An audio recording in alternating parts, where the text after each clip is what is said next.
একজন বলছে যে বিশ্ব ইস্তেমায় গেলে নাকি ঈমান নষ্ট হয়ে যাবে। তো কি বলবো, বলার মতো তো আসলে ভাষা থাকে না। আমার কাছে মনে হয় এই মানুষগুলো মানসিকভাবে অসুস্থ। আমার কাছে মানসিকভাবে সুস্থ কোনো মানুষ এ ধরনের কোনো মন্তব্য করতে পারে এটা আমার বিশ্বাস হয়। আমি রিকোয়েস্ট করব সবাইকে যে আপনারা ওলামায়ে কেরামের সাথে যেভাবে সফর করেন সেভাবে সফর করে ইস্তেমার অংশ নেবেন ইনশাআল্লাহ। এখানে সারাদিন রাত ব্যাপী বয়ান হবে। আমরা কেন এখানে যাব? এখানে যাব এই কারণে যে ইমানের রিচার্জ করতে হয়। ইমান কি করতে হয়? রিচার্জ করতে হয়। যদি আজকে সারাদিনে আমি কোরআনের এক পারা না পড়তাম, 20টা পৃষ্ঠা হাদিস না পড়তাম, একটা ইসলামিক বই না পড়তাম, আজকে হয়তো আমার ইমানটা একটু কম থাকতো। যখন পড়াশোনা করবেন ইমানটা একটু বাড়বে, ফজিলতের কথা জানবেন, আমল করতে আগ্রহ জন্মাবে, গুনার কথা শুনবেন, পাপ থেকে বেঁচে থাকার আগ্রহ জন্মাবে। আলেমকে দেখবেন যে হ্যাঁ মাশাআল্লাহ তিনি কত সুন্দর করে ওযু করেন, কত সুন্দর করে নামাজ পড়েন, দেখলে আপনি শিখতে পারবেন। যখন দেখবেন একটা আধ্যাত্মিক পরিবেশ, সবাই আমল করছে, আপনার আমল করতে ইচ্ছা করবে। এভাবেই তো আস্তে আস্তে মানুষ পবিত্রতা অর্জন করে, পরিশুদ্ধতা অর্জন করে। একা একা কি করতে পারে? অতএব এই ঐক্যবদ্ধ যে মিলনায়তন দিনের ক্ষেত্রে, এই মিলনায়তনগুলোর ক্ষেত্রে আমাদের সবাইকে অংশগ্রহণ করার চেষ্টা করতে হবে। আল্লাহ পাক তৌফিক এনায়েত করুন, আমিন। আর এই ধরনের অনলাইনের বিভ্রান্তির ফাঁদে পড়বেন না। আমি একটা রিকোয়েস্ট করি, অনলাইন সবসময় ভালো কিছু দেয় না। অনলাইন অনেক ক্ষেত্রেই খারাপ শেখায়, অনেক ক্ষেত্রে খারাপ শেখায়। আপনি একটা মাসালা জানতে চান, ঢুকবেন, দেখবেন অমুক যা বললো তমুকের বিরুদ্ধে।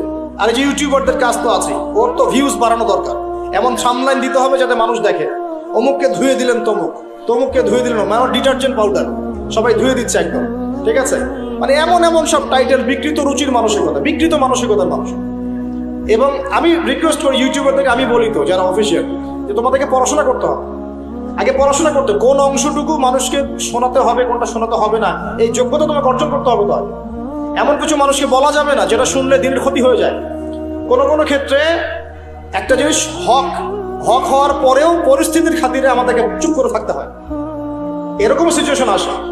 তো এটা তো আমাকে শিখতে হবে যে কখন কোনটা বলতে হবে, কখন কোনটা বলা যাবে না, কি প্রচার করতে হবে, কি করা যাবে না। অনলাইন সেকশনে গিয়ে মানুষকে বিক্ষিপ্ত করে দিয়েছে একেবারে।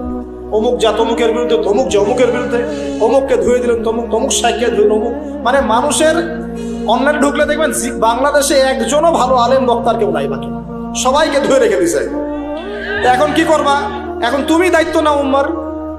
ইউটিউবিং আর ফেসবুকিং বাদ দিয়ে তুমি এখন উম্মার দায়িত্ব নাও। আমরা আলেম ওলামা যারা সবাই সরে যাই, তোমরা আলেম হয়ে দায়িত্ব নাও। এখন তোমরা উম্মাকে নেতৃত্ব দাও। সবাই তো খারাপ। যে কোনো আলেমের নাম দেন আমাকে, দেখবেন তার বিরুদ্ধে 10টা অভিযোগ ইউটিউবে পাওয়া যাবে, 10টা অভিযোগ ফেসবুকে পাওয়া যাবে। তো ভালোটাকে থাকলো কেন? কেউ ভালো আছে? তাহলে সবাই সরে যাই আমরা, আলেম ওলামা যারা আছেন ওরা দায়িত্ব নেন, ওরাই বক্তব্য দেখ, ওরাই বয়ান করুন, বই লিখুক। দেখেন বাংলাদেশে একটা খুব নিম্ন মানসিকতার চর্চা হচ্ছে। নিজে মানুষের দোষ ধরতে বেশি ব্যস্ত, নিজে কিন্তু আলেম হবে না। নিজে কষ্ট করে পড়াশোনা করে আলেম হয়ে এসে বক্তব্য দাও, নিজে কষ্ট করে পড়াশোনা করে আলেম হয়ে একটা বই লিখো, নিজে একটা মাদ্রাসা করো, একটা স্কুল করো, একটা প্রতিষ্ঠান করো, হাফেজদেরকে পড়ো। নিজে কি করতেছো? তুমি তো মানুষের ভুল নিয়ে ব্যস্ত, নিজে করতেছো নাকি? আর কোন কাজটা করলে উম্মার ভেতর থেকে খেদমত হবে আর কোন কাজটা এখন করা যাবে না, এই বোঝার যোগ্যতাও তো তোমার অর্জন হয়নি। কোনো কোনো ক্ষেত্রে দেখা যায় যে কোরআন, আস্তাগফিরুল্লাহ, কোরআন বিশুদ্ধ করে তেলাওয়াতটুকু করতে জানে না, এইসব মাহফিলের মঞ্চে বসে বসে বয়ান করতেছে মানুষ। শুধু বয়ান না, বয়ান করলে একটা কথা ছিল, ঠিক আছে একসময় শিখে নিবে বলতাম, বয়ান না, এখানে বসে বসে রীতিমতো আলেম ওলামাদেরকে, মুফতিদেরকে বাহাসের জন্য ডাকা হচ্ছে। বাহাসের জন্য ডাকা হচ্ছে, যে ব্যক্তি ডাকছে সে কোরআনও তেলাওয়াত করতে পারে। একটা আয়াত তেলাওয়াত করতে 10টা ভুল করে বসে। বিশ্বাস করছেন না? এগুলো দেখছি, আপনারা তো হয়তো সব বাইরের চোখ দিয়ে দেখেন, কিছু কিছু মানুষ ভিতরের চোখ দিয়ে দেখেন। ভিতরের চোখ দিয়ে আমরা যা দেখছি না, উম্মার অবস্থা ভালো না। উম্মার প্রচুর বড় বড় আলেম দরকার, শায়েখ দরকার, আমাদের হাফেজ দরকার, আমাদের লেখক দরকার, আমাদের সাংস্কৃতিক অঙ্গন দরকার, আমাদের স্বতন্ত্র মিডিয়া দরকার, অর্থনৈতিক ভিত্তি শক্ত করা দরকার, পলিটিশিয়ানদের সাথে আমাদের হৃদ্যতা, ভালোবাসার বন্ধন বাড়ানো দরকার। মানে আমাদের সর্বসেক্টরে কাজের দরকার আছে। এখন যা হচ্ছে বিক্ষিপ্ত, খালি একে অপরের গীবত, সমালোচনা, তহমত এগুলো পড়ে আছে। উম্মার কি হবে? কে আগামী 10 বছর পর এই দেশের মাটিতে দেশকে নেতৃত্ব দিবে, উম্মাকে নেতৃত্ব দিবে? কে ভাববে এগুলো নিয়ে? যুব সমাজের অধঃপতন কে ওদেরকে ফিরাবে? মেয়েদের বেপরদামি বাড়ছে, কে ফেরাবে? এখনকার মানুষ ইসলামটাকে আধুনিকভাবে উপস্থাপিত করতে চায়, কে উপস্থাপন করে শোনাবে? এখনকার বিশ্বে কোরআন সুন্নাহকে হাতে নিয়ে চ্যালেঞ্জ করতে হলে আপনাকে বড় বড় সেক্টর নিয়ন্ত্রণ করতে হবে। কে আমাদেরকে নিয়ন্ত্রণ করা শেখাবে? কয়টা মিডিয়া আমাদের হাতে আছে? কয়টা আমাদের অর্থনৈতিক ফাইন্যান্সের সেক্টর আমাদের হাতে আছে? হ্যাঁ, মানে আমরা আসলে কোন লেভেলে আছি, কোন লেভেলে যেতে চাই, এটা ফিক্স করতে হবে। এটা ওমর রাদিয়াল্লাহু আনহুর যুগ নয়। অতএব প্রিয় ভাইরা, আমার ক্ষুদ্র জ্ঞানের নসিহত, এবং আমি বলছি না আমার কথাই চূড়ান্ত, আমি বলছি না যে আমার কথা মানতেই হবে আপনাকে। আপনি আমার চেয়ে ভালো বুঝতে পারেন, আরো ভালো জ্ঞানের অধিকারী হতে পারেন, এবং আপনি আমার দ্বারা আরো বড় বড় খেদমত করতে পারেন। তবে আমার কাছে মনে হয় সর্বপ্রথম আমাদের প্রয়োজন এখন জ্ঞানের বিপ্লব। আমাদের সবাইকে এখন কনস্ট্রাকটিভ সিলেবাস পড়াশোনা করে জ্ঞানের বিপ্লব বা জ্ঞানের চর্চা করতে হবে সবার আগে। যত বেশি জ্ঞান অর্জন করবো ইনশাল্লাহ আগামীতে উম্মার জন্য তত ভালো হবে ইনশাল্লাহ। 1 নাম্বার। 2 নাম্বার, আমাদের সবার উচিত ঐক্যবদ্ধ হওয়ার চেষ্টা করা, আপসে বিভক্তি বন্ধ করা। যারা বিভক্তি সৃষ্টি করছে এদেরকে সামাজিকভাবে বয়কট করতে হবে, না হলে আপনি আগামী দিনে একটা বিভক্ত বিচ্ছিন্ন ছিন্ন ভিন্ন জাতি পাবেন, ঐক্যবদ্ধ করতে পারবেন না। আমাদের ছেলেমেয়েরা এসে আমাদেরকে অভিশাপ দিবে, কি করে গেছো তোমরা। আমাদের ছেলেমেয়েরা এসে আমাদেরকে অভিশাপ দিবে, কি করলা তোমরা দিনের জন্য, আব্বা কি করছো, আম্মা কি করছো, ভাই আজকে উম্মাকে এই অবস্থায় নিয়ে এসে রাখছো। দেখেন এক সময় আমাদের ছেলেমেয়েরা আমাদেরকে আঙ্গুল তুলে কথা বলবে, ছোটরা কথা বলবে, কি করলেন, কি হলো, কেন কেন আলেমে আলেমে দ্বন্দ্ব, কেন বক্তায় বক্তায় দ্বন্দ্ব, কেন ইসলামিক দুটো সংগঠনের মধ্যে দ্বন্দ্ব হবে, কেন মুসলিম ভাই এক মুসলিম ভাই আর এক মসজিদে যাবে না, ও আমার মসজিদে আসবে না, কেন হবে এমন, কেন এক কেবলা, এক কোরআন, এক রাসূল, এক হাদিস, সবকিছু এক, তারপরেও কেন এমন হবে, উত্তর তো খুঁজতে হবে। প্রথম কথা, জ্ঞানের চর্চা হচ্ছে না পরিপূর্ণ। দ্বিতীয় কথা হচ্ছে আমরা সাম্প্রদায়িক চিন্তা করছি। আমাদের হৃদয়টাকে বড় করা দরকার, মুসলিম ভাইদের ভালোগুলো নেওয়া দরকার, খারাপটা ছেড়ে দেওয়া দরকার। মুসলিম ভাইদের ভালোগুলো নেওয়া দরকার, খারাপটা ছেড়ে দেওয়া দরকার। খারাপের চর্চা বন্ধ করে ভালোর চর্চা শুরু করে। কার মধ্যে কি ভালো আছে ওটা খোঁজার চেষ্টা করে, কার মধ্যে কি খারাপ আছে ওটা খুঁজতে গেলে একটা ভালো মানুষ পাবেন না এখন আপনি। কার মধ্যে কি ভালো আছে এটা খোঁজার চেষ্টা করি, কার মধ্যে কি খারাপ আছে এটা খুঁজতে গেলে একটা ভালো মানুষ এখন সমাজে পাওয়া যাবে না। এটা আইয়ামে জাহিলিয়াতের যে জাহিলিয়াতগুলো আছে না, ওই জাহিলিয়াতের ছোঁয়া কিন্তু এই যুগে এখনো আছে। এটা সেই যুগ না যেটা একদম নবী সাল্লাল্লাহু আলাইহি ওয়াসাল্লামের কায়েম করে দেওয়ার সমাজ। এটা সেই সমাজ নয় যেখানে আপনি সবাইকে সাহাবীর মতো পাবেন। এটা কি সাহাবীদের যুগ? এটা খারাপ মানুষ, আমরা তো খারাপ মানুষ, আমাদের যুগ। তাহলে এখানে আপনি সব ক্ষেত্রে 100% ভালো মানুষ কোথায় পাবেন? তাহলে সব যদি দোষের চর্চা করি তাহলে তো সমস্যা। আমাদের সবার দরকার একটু হৃদ্যতা, ভালোবাসা। এই কথাটা মূল কথা বলতে আছে। আমাদের সবার দরকার হৃদ্যতা, ভালোবাসা। কিভাবে ভালোবাসা বাড়বে? একে অপরকে সালাম দেওয়া শিখতে হবে, একে অপরের সাথে বসা শিখতে হবে, একে অপরের সমালোচনা বন্ধ করে ভালোটার চর্চা করা শিখতে হবে, হাদিয়া তোফা দেওয়ার চেষ্টা করতে হবে, মিলেমিশে কাজ করার চেষ্টা করতে হবে। এর মধ্যে শয়তান লেগে থাকবে, বিভক্তি সৃষ্টি করার চেষ্টা করবে, ওইটাকে টেকনিক্যালি আমাকে অ্যাভয়েড করতে হবে। আল্লাহ পাক আমাদেরকে বোঝার তৌফিক দান করতে হবে। প্রিয় ভাইরা, বিশ্বাস করেন যদি আমরা একটা ঐক্যবদ্ধ মুসলিম উম্মাহ গঠনে ব্যর্থ হই, আগামী 10, 20, 30 বছর পর দেখেন আরো কি বাজে একটা অবস্থা সৃষ্টি হবে। আল্লাহ পাক আমাদেরকে বোঝার তৌফিক এনায়েত করুন বলি আমি। এর পাশাপাশি আমাদের প্রয়োজন জ্ঞান অনুযায়ী আমল। যতটুকু জেনেছি এই আলোকে আমলটা বাড়াতে হবে।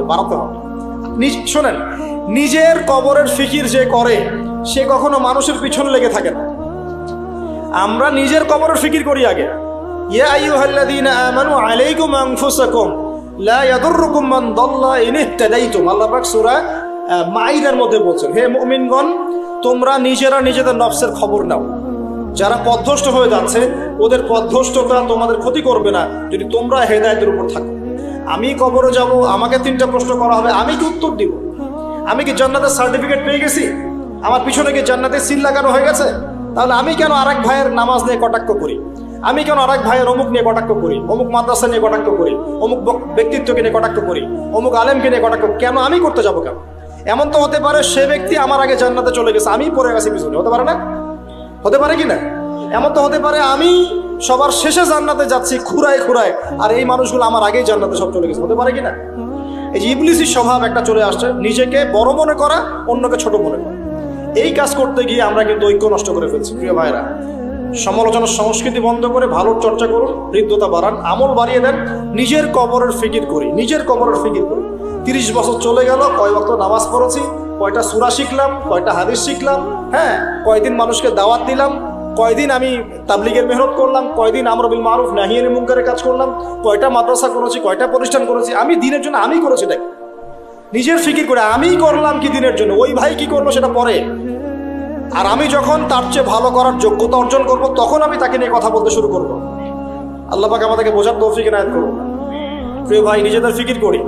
এর পাশাপাশি আমাদের প্রয়োজন হালাল রিজিক। হালাল রিজিক ছাড়া হারাম রিজিক দিয়ে ইবাদতগুলো কবুল হচ্ছে না। আল্লাহ পাক বোঝার তৌফিক ইনায়াত করুন বলি আমিন। আল্লাহ রাব্বুল আলামিন আমরা সবাইকে সুদ থেকে বের করে নিয়ে আসুন, হারাম রিজিক থেকে বের করে নিয়ে আসুন, হারাম ব্যবসা থেকে আল্লাহ পাক বের করে নিয়ে আসুন বলি আমিন। আমাদের প্রয়োজন আদর্শ পরিবার গঠন করা, আদর্শ পরিবার গঠন। সারা দুনিয়া হয়তো গারাত হয়ে যাচ্ছে, যাক আমি আমার পরিবারটাকে কতটুকু দিনের পথে আনতে পারলাম, আমার বাবা মা কি নামাজ পড়ে কিনা, আমার সন্তান সন্ততি নামাজ পড়ে কিনা, আমি যাকে বিয়ে করেছি আমার স্ত্রী নামাজ পড়ে কিনা, আমার বাসায় পর্দা কায়েম আছে কিনা, আমার সন্তানদেরকে কোথায় পড়তে পাঠাচ্ছি, কোন পরিবেশে পড়ছে, এই স্মার্টফোন হাতে ধরিয়ে দিয়েছি, কি করছে সারাদিন, আমার মেয়েটা কোথায় কোথায় প্রাইভেট পড়ে না ডেটিং মারে, আমি কি জানি? খোঁজ করতে হবে।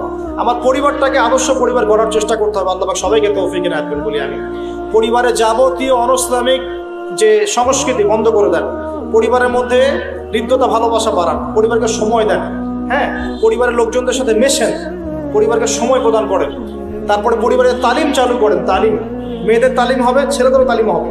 পরিবারে দিনের জ্ঞান চর্চা বাড়ান, স্পেশালি আমাদের সন্তান সন্ততি যারা আছে ওদেরকে এমন জায়গায় পড়াশোনা করান যেখানে পড়লে পরে তারা আল্লাহ এবং রাসূলের জ্ঞান শিখবে ইনশাআল্লাহ তাআলা।